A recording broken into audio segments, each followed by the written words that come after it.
உன் அழைப்பைக் கேட்டு, உன் மனதின் ஓலத்தை கேட்டு, உன் குலத்தின் வாசனை அறிந்து நான் வந்திருக்கிறேன். ஏன் கலங்குகிறாய் என் பிள்ளையே?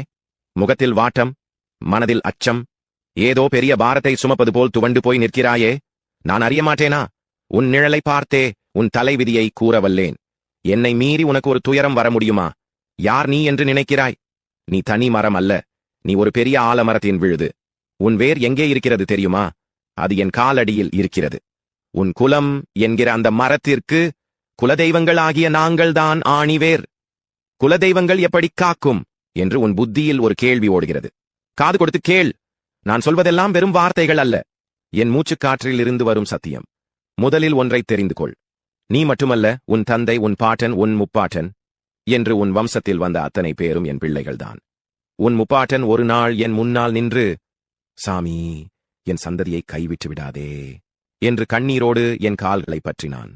அன்று நான் கொடுத்த வாக்குறுதி இன்று வரை காற்றிலே கலந்து உன் குலத்தை காத்து நிற்கிறது. அந்த சத்தியத்தின் கயிற்றால்தான் நீயும் நானும் கட்டப்பட்டிருக்கிறோம். நீங்கள் குடியிருக்கும் வீடு வெறும் செங்கல்லும் சாந்தும் அல்ல, அது உங்கள் குலதெய்வங்கள் காவல் நிற்கும் ஒரு நெருப்பு கோட்டை. அந்த கோட்டையின் வாசலில் கையில் இரும்பு தடியோடு உன் குலத்தின் காவல் தெய்வமாகிய நான் நிற்கிறேன். உன்னை நோக்கி வரும் தீய பார்வைகளையும் உனக்கு எதிராக வரும் வஞ்சக எண்ணங்களையும் என் வாசலை தாண்ட நான் விடுவதில்லை. உன் எதிரியின் சூழ்ச்சிகள் என் வாசலிலேயே அடிபட்டு சுக்கு நூறாகிப் போகும். கோட்டையின் உள்ளே உன் சமையலறையில் உன் வம்சத்தின் பெண் தெய்வங்கள் அன்னபூரணியாக நிற்கிறார்கள்.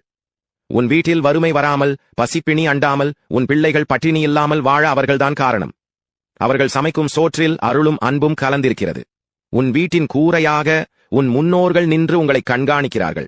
அவர்கள்தான் மழையிலும் வெயிலிலும் உங்களை காத்து உங்கள் வம்சத்தின் புண்ணியங்களை கணக்கெடுத்து அதை உனக்கு சேர்க்கிறார்கள்.